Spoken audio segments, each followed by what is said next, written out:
My perfect circle around Southeast Asia began in Bangkok, Thailand, and took me to the edge of the ancient landlocked country of Laos. I look forward to exploring this amazing country and will visit the ancient Hindu temple at Vat Phao, and then pass over the summit of the Bolaven Plateau, known for its rich coffee plantations and waterfalls, and then follow the Mekong River north to the old French colonial town of Thakhek. I will finish my journey in southern Laos cycling the scenic Thakhek Loop as I enter the steep mountains of the north.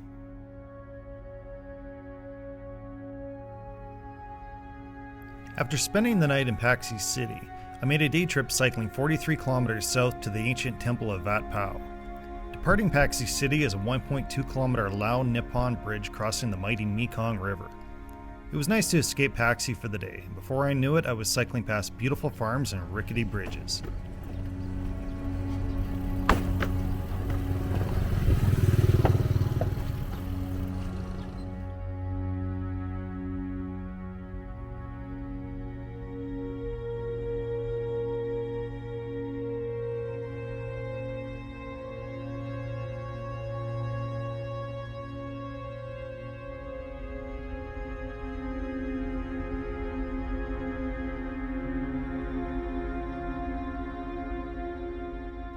Vat Phao was erected at the foot of Mount Pu Khao in the 10th century CE to honor the Hindu god Shiva.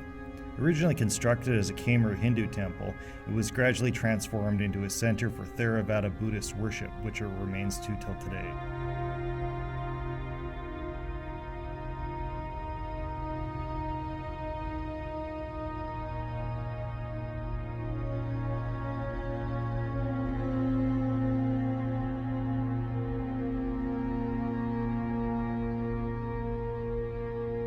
As you ascend, you'll find palace ruins with intricately carved galleries before reaching the main sanctuary and its magnificent views of the surrounding countryside. The local villagers were selling ice cream and drinks at the top, so it's a great spot to relax. It's been a member of the UNESCO World Heritage List since 2001.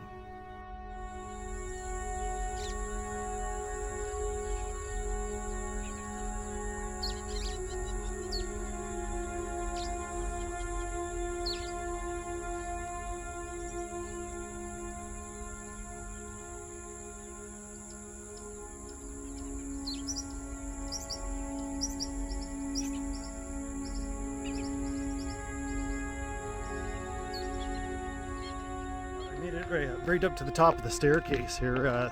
There's a small shrine there for Buddha. Apparently this place is about 800 years old, and it's part of the Khmer Empire. And eventually I guess this place got replaced when Angkor Wat was constructed. So it does predate it, but it's actually it's been a lot of fun to explore this thing. Going up and down these stairs, they are a lot of them are, they are slowly falling apart, but you got to be careful you don't twist your ankle. Well, the end of the day for exploring Vat Phao has come to an end for me. I've got to get back. I got a 45-kilometer trip back to the city of Paxi where I'm staying, so I don't want to get caught in the dark. But this place is actually, I really enjoyed it, man. I've probably been here for like over 3 hours now, but it's interesting when you do go off of the kind of the beaten path here, there's a lot of stones that you'll find that they are marked. They put I guess like a serial number on it, but they obviously don't have a spot to put them in. The building no longer exists, so they're basically, they're spare parts. And the other thing is just all the, if you take a closer look at some of the the reliefs and that in the walls, you can see where insects have made little homes and things like that, and just the plants that are growing out of the rocks and that. It looks, I think it looks pretty neat. So.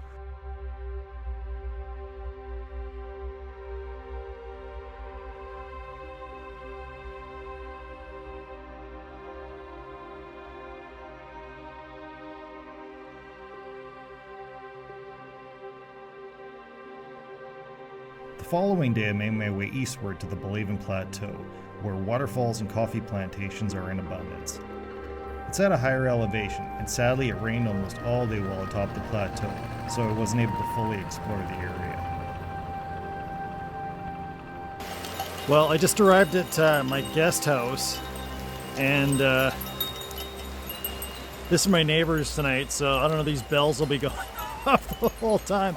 It's usually it's the roosters that are, you know, they kind of get annoying, and it's 4:30, 5 o'clock in the morning, but anyway, maybe they'll kind of move on to another neighborhood. So anyway, it's my hotel costs it's 100,000 kip, which seems like it's a bit of a bargain, and pretty happy. It's gonna, apparently it's hard to keep warm, and the place don't have heaters. Hopefully it's gonna have lots of fluffy blankets, so because it is chilly at this elevation. So anyway, there are over 20,000 coffee growing communities in 250 villages in Laos, and 95% of the coffee is harvested in the Bolaven Plateau. The Arabica beans produced in Laos are known for their medium body and a combination of mild citrus and floral tones. Just think about these chickens when you enjoy your next cup.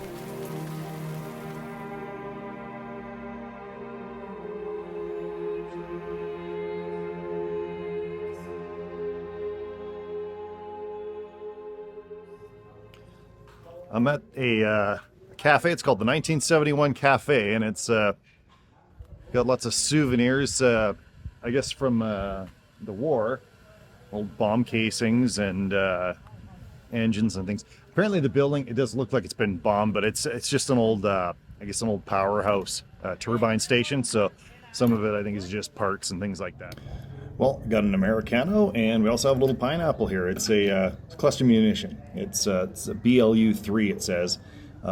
This one's actually just, it's been diffused, obviously, and it's now it's an ashtray. I thought that was kind of neat. Better purpose for it.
Well, I'm wandering through the streets of a small city called Thakhek, right on the Mekong River. And across the river is Thailand, which is kind of neat to look at. It looks like it's a big disco ball party over there. This city is an old French colonial town. And so there's a lot of old, just old colonial buildings here that are still, some are in good shape, others are in a bit of a state of disrepair. But it's got a backpacker vibe here, lots of hostels and things like that. Not busy right now, but you see a few Farang walking around and things like that. And so my mission tonight is go find some food and explore a few of the landmarks. Apparently at one point there was going to be a railway here coming from Vietnam, but I don't think the French ever completed it.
Well, it's first day of my on the Thakhek Loop here, and I've stopped at it's a almost completely dried out riverbed, and there's a bunch of people that I always see them working with nets in the water here, and I'm always wondering what they're picking up. But being that there's a dried out riverbed with just a few pools of water, I thought I'd come in and check out what they're up to.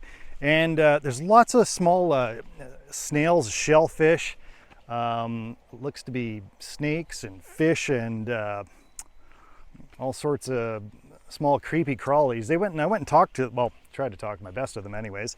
Anyways, they showed me what they've been getting, and a lot of it, they look like small crickets and eels, and it's pretty laborious. They're just wearing socks walking around in the mud, and it'd be pretty tough work out there.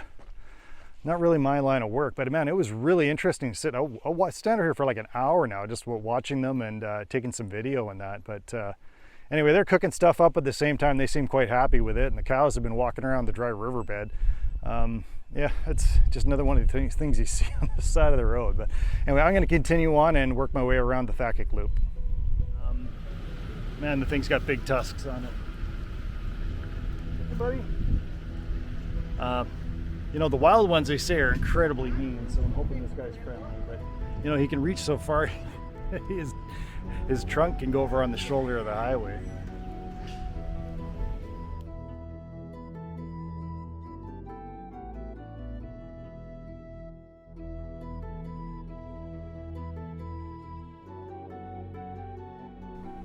On the Thakhek Loop, hydroelectric dams have been constructed, resulting in flooded forests along the highway.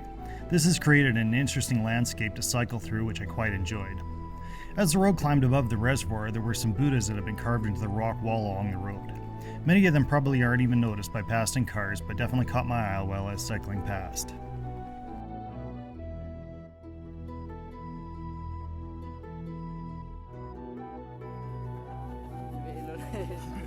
Something caught my eye while cycling through a small village this afternoon. Some local villagers grooming their prize cocks on the side of the road. They put on a small show as well without spurs. I'm not sure if there was going to be a match later in the day or not, but these guys seem to take the sport quite seriously.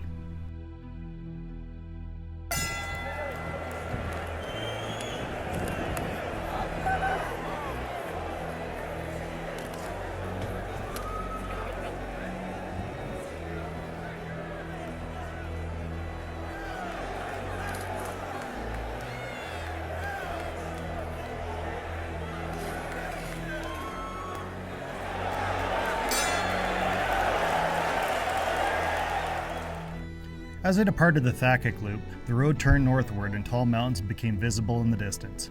Long, hard days of climbing and descending hills were ahead of me, but I was looking forward to the challenge as my next destination was called the Plain of Jars, a mysterious 3,000-year-old ancient burial site from the Bronze Age.